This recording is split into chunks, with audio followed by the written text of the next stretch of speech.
Hello, this is Mr. Speaks and we're back. This is MINDREV, Mind Revolution, a new show on YouTube. Thank you for being here, and we're on our third episode. This is very important. I really wanted to talk about this, but I've spoken about this for so long already, but this time I really want to just speak about it more and explain more. So it's really hard to make people realize this, what I really mean when I say education will never define your future. So many people are still taken aback by this and really like question and raise their brows and say, hindi yan totoo. Paano? Mga pinalaki kasi sila na inano sa utak ng mga magulang nila, mga lola nila, mga tita nila, mga kuya nila, na mag-aral ka mabuti para maganda future. Para maging successful ka. So this is one of the biggest lies ever said, ever been brainwashed by your parents about.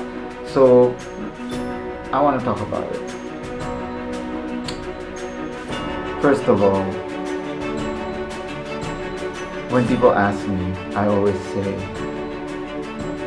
I don't want to claim that I'm intelligent. I always want to say that I'm wiser. I'm wise. I'm not intelligent. I'm wise. I'm not bookish. I'm not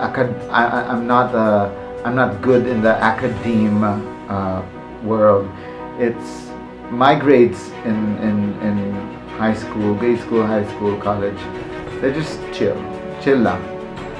Hindi ako masyadong nagpuntarya sa grades kasi ang pinuntarya ko is gusto ko sana na mas matuto ako sa experiences ko kesa sa mga nabasa ko, kesa sa mga natutunan ko per se sa mga libro, sa mga tinuturo ng teacher ko. First of all, it really actually doesn't matter what your grades are. Unang-una sa lahat, ilang teacher ang meron ka? 9, maximum 10, 11 teachers in your life. So sa high school, 9 teachers. College din, 8, 9 teachers. Depende na lang kung anong course mo, kung mas madami ba.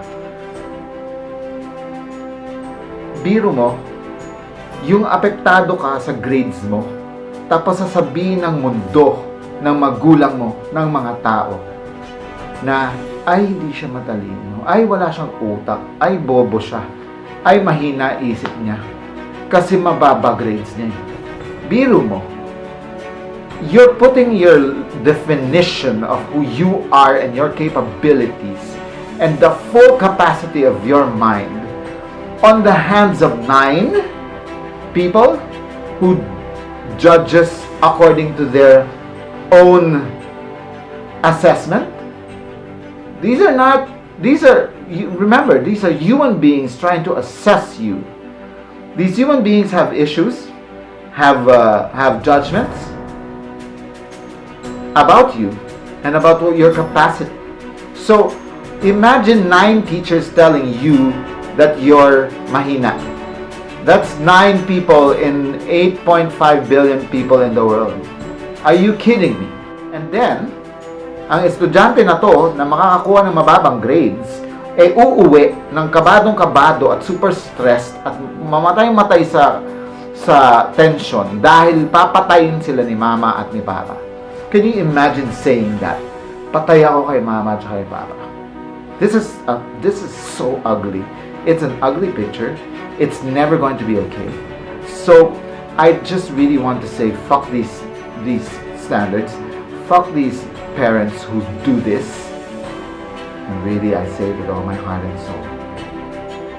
I hate those parents who do that to their children, who tell their children, patay ka sa akin pag uwi mo, patay ka sa akin pag mababa grades mo.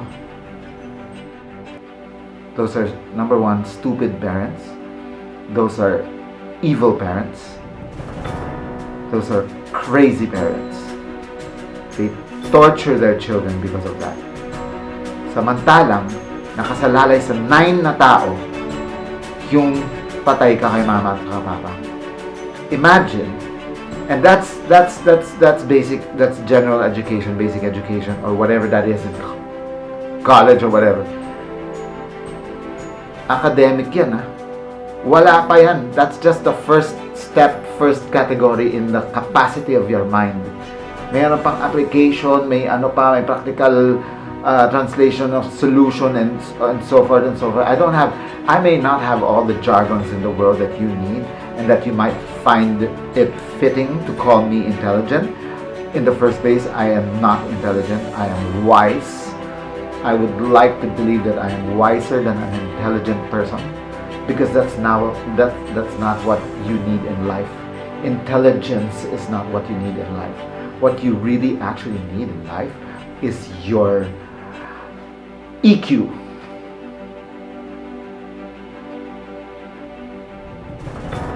And if you don't know what EQ is, just Google it. Like I always say in this show, if you don't know a term, Google it. I don't want to spoon feed you. This EQ is what you need to understand more and become aware of your surroundings and situations in life. This schools don't teach. How you assess situations in life, schools do not teach. Schools only teach you what you need to know. But the rest of the details and the brilliance of discovering life, you don't get in school. One last time, I will repeat. The essentials, the little details that will teach you more and give you little discoveries and little secrets and brilliant magic for life, you do not get in schools. So you teachers can just get off and blow out of proportion with what I'm saying and get mad at me and bash me and attack me. First of all, I don't give up. Now, why am I talking about these little things? Because these little things add up to what all of you stupid human beings claim as all that with education. Education is a myth. That statement that education is everything in life, no way. I am so sorry. I'm going to beat that down and I'm going to destroy that old dark age principle. Education is not all that, but it is important, but it's not all that. Of course, if you're going to ask me, Mr. Steve, will you let your children study? Of course I will. I'm looking into homeschooling for my children. I'm not against education per se. What I'm against about is the pressure and that the supremacy of education, the aspect of education in life. No way, it's not all that. It's not what measures you as a human being living your life to the fullest. It's not even a prerequisite to living a full life. No. It's a bonus if you went to school because you're fortunate enough to have it. It's a bonus, but you're not better than anybody else who didn't have it. Because we all know somebody who just finished in the 3rd grade and he became the president. It don't matter what kind of president he became, because that has nothing to do with what he went through when he was little. What's important is he got there.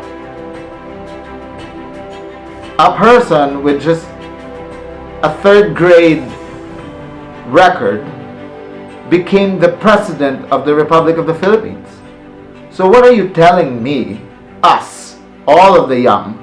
What is this stupid thing that you're telling everybody, every young people, that education is all that?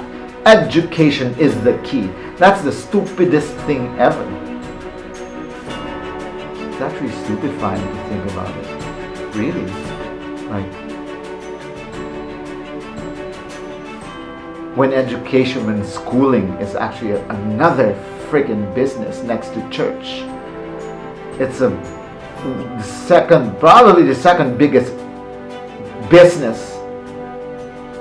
They're not concerned about you. They're not concerned about the students. They're concerned about earning from tuition fees, high tuition fees. That's all pride.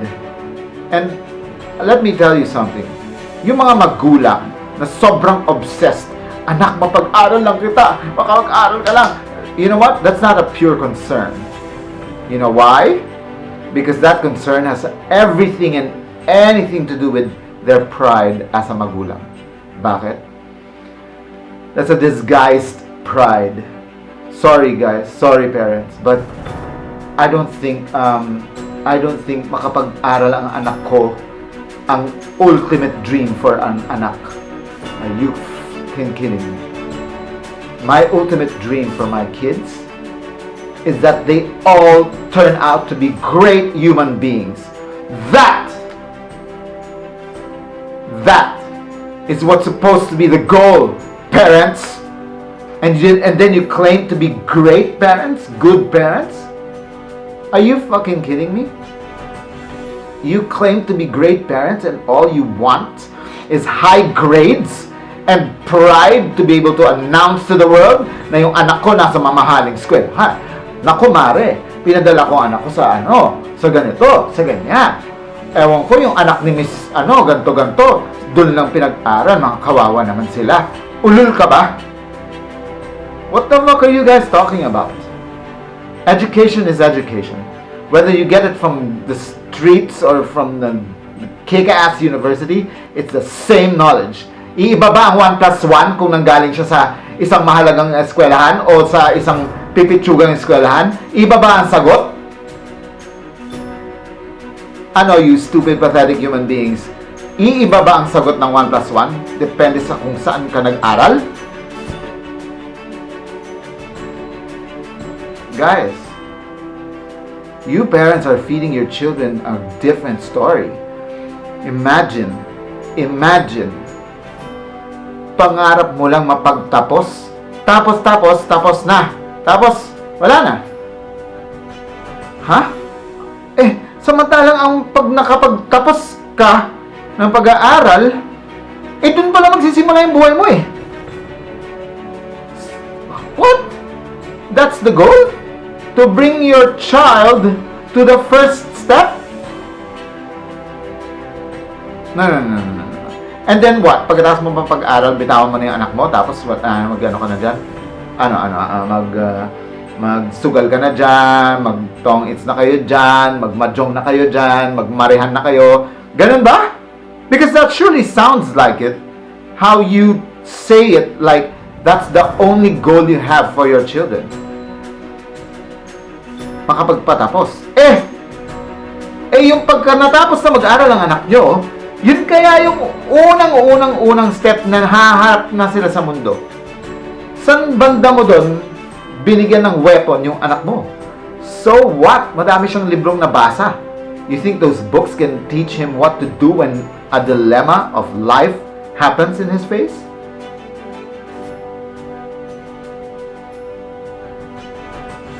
Are you really telling me that a diploma, a summa cum laude, is going to have a successful life, more successful than someone who didn't? What planet did you all come from? Obviously, yung mga nagsasabi nito, hindi ginagamit ang utak nila. Obviously, ang mga nagsasabi nito mga hindi wise. Obviously. I'm not surprised. Why? It's all ego. What school you went to? What educational attainment you had? It's all pride. It's all egos of your freaking parents and pride.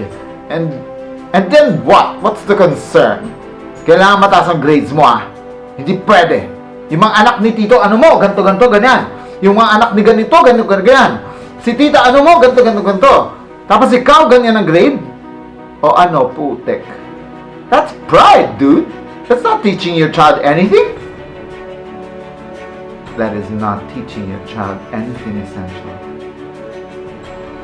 That's a race to who's got a better child. Better in the sense of just academics. Pathetic, because academics won't make you survive life. And whoever you are who tells me that it does, read my lips.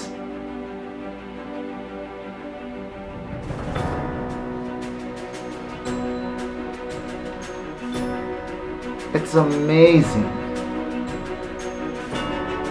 Tapos, ang di ko maintindihan is syempre, paglabas ng anak mo sa mundo, yan iisipin niya ay, grabe, may insecure siya kasi, cum laude yun.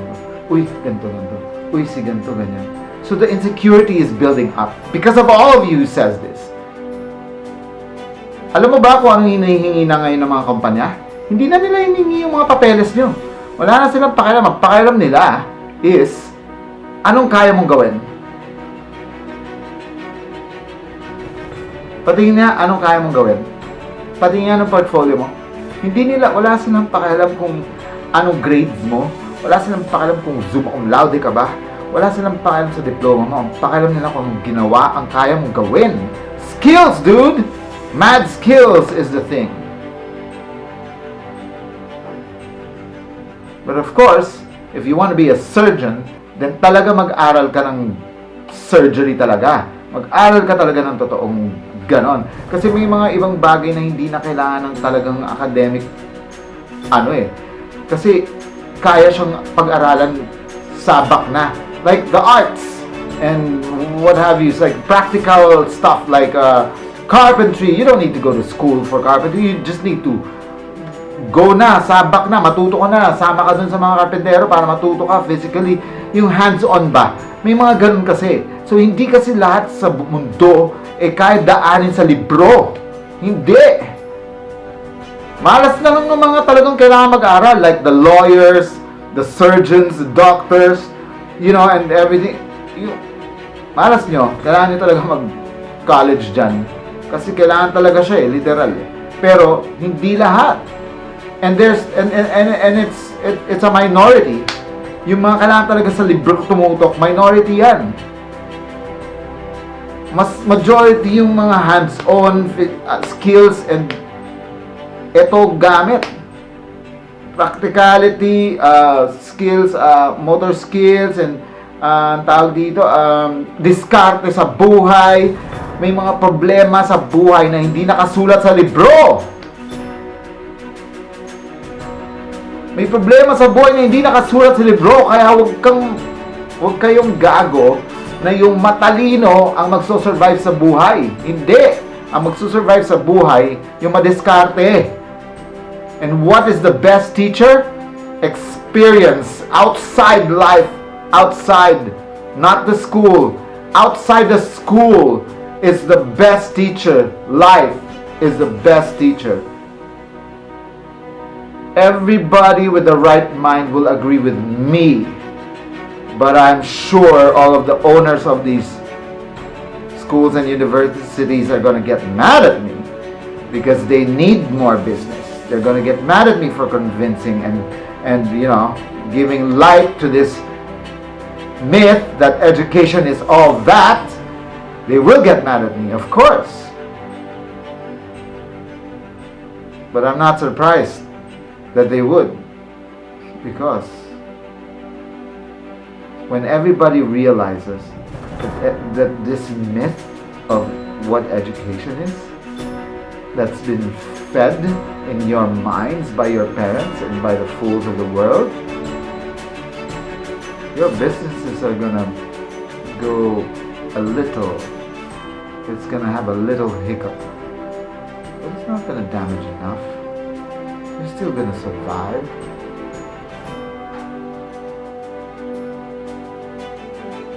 tama na guys. Tapos nagpapakamatay yung mga estudyante dahil patay sila kay Papa. Dahil patay sila kay Mama, magpapakamatay sila. You guys are feeding these children. You guys are feeding the drama and the pressure. That's why they flip out.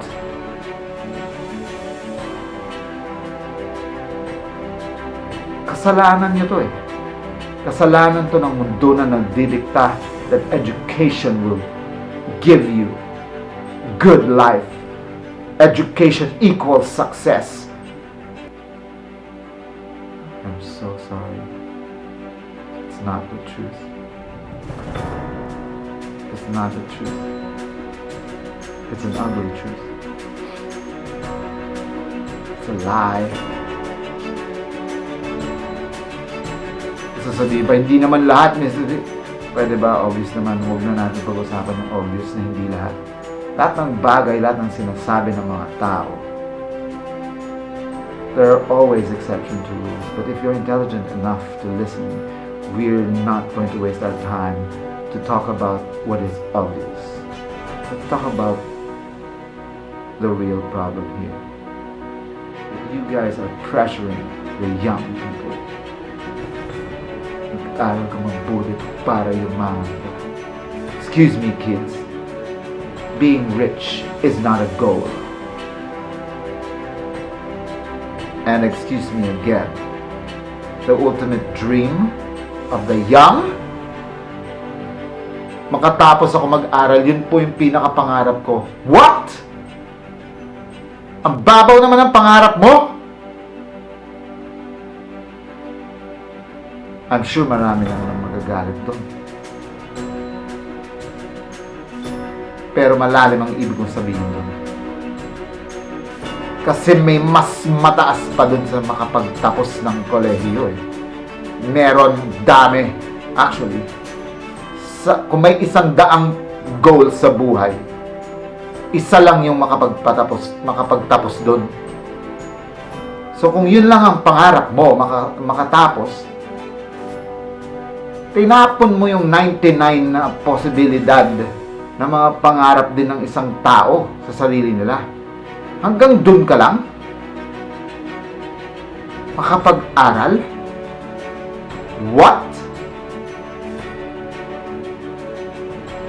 I'm shocked with this stupidity.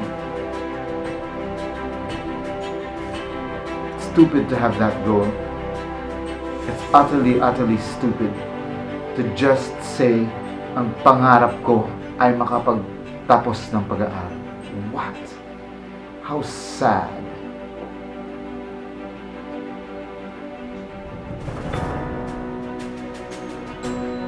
What a sad goal. What a sad dream. And this is all your fault. This is all your fault. You guys did this to the young. You guys did this to the young. It's all your fault pressuring the young. That's why we have ugly human beings. Because you guys breed little monsters. They have a skewed idea of what a goal should be like and what a life should be like. It's all your fault. Yes. Ang lala kasi ng mga magulang eh. Ang lala kasi ng mga magulang na, anak ha, mag-aral ka mabuti ha, para yumaman ka. Napakahayop ng teorya na yan. Dami kong kilalang nakapag-aral, nakapagtapos, di naman sila mayaman. Napakasinungaling nyo. Napakasinungaling nyo sa mga anak nyo. Napakahayop ng buong sistema ng edukasyon na binibigyan ng ilusyon ng mga kabataan na pag nakapagtapos ka, yayaman ka. Gumising kayo lahat sa katotohanan. Mga kabataan, gumising kayo. Yan ang isang pinakamalaking kalokohan na pinifeed sa inyo ng mga magulang nyo at ng mga relatives nyo at ng buong mundo. Yan. Hindi yan esensyal. Kung ako sa inyo, ang puntiryahin nyo sa anak nyo is, anak, aral ka lang, sige lang, survive it. You're going to have to learn more and learn outside. Go outside, experience the world, learn to be a great human being, anak. That's what I want. That's what I dream for you, anak. To be a great human being. Anak, okay lang ang grades. Basta maging malupit kang klaseng tao. And you will be successful. Anak, follow your passion. Where you're passionate about, that's where you stay. Don't run for money. Don't strive for money. Strive for what you're passionate about, because money will come inevitably. It will come.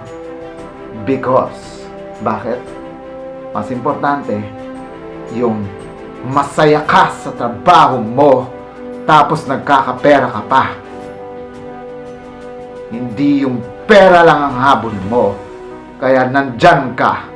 Tapos bahala na, forget about your passion. No way. Anak, okay lang. Yung grades mo minsan mababa, it's okay, anak. I can see you trying your best. It's okay. Okay lang. You don't need to be a summa cum laude, anak. I believe in you. Anak, just take care of yourself more. Take care of your heart, your mind, your soul. How are you? Kamusta mga kaibigan mo? Kamusta ang trato sa'yo ng mundo? Usap nga tayo tungkol sa buhay, anak. Forget about math, geology, geometry, history. Forget about that. Let's talk about life, anak. What do you feel about life? What do you feel? What do you feel about humanity, anak? Kamusta ang trato sa'yo ng mundo, anak? Mga problema mo na emotional problems mo dyan, psychological problems mo dyan, spiritual problems mo dyan. Anak, kamusta? I don't want to talk about your subjects, anak. Forget about that. Sit down, come here. Let's talk about your life. Ganon! Ganon dapat!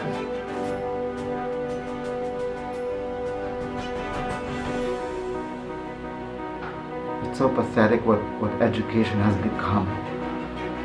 The reputation of somebody who finished. So lame. It's just scratching the surface.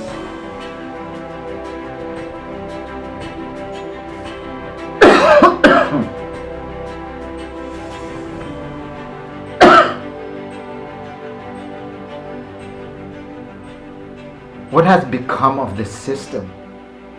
It has become a monster that eats these children up. And you do not know that you're destroying your children every day, little by little. You don't know this. So I suggest, parents, stop this nonsense. And tell your child, it doesn't matter.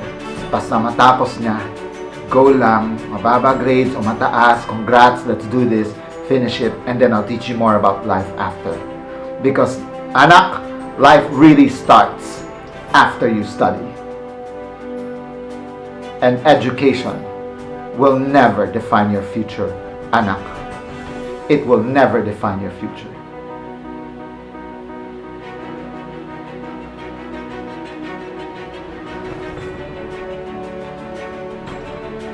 Thank you so much, guys. Thank you so much, Speakons. Thank you so much to my Speakons for watching. Please don't forget to subscribe and hit that notification bell. I'm so glad to have you, and please watch some more, okay? So this is my third episode. For the fourth episode, we're gonna have from Madman to Godman. It's a repost because I find it very important to share. So I'm reposting it because this is the real MINDREV show na, and we edited it a little and everything so it will fit. So watch out for that, the fourth episode of MINDREV, from Madman to Godman, with Mr. Baron Geisler. Thank you so much, guys, for following and watching and subscribing. Thank you so much. I'll see you around. This is MINDREV.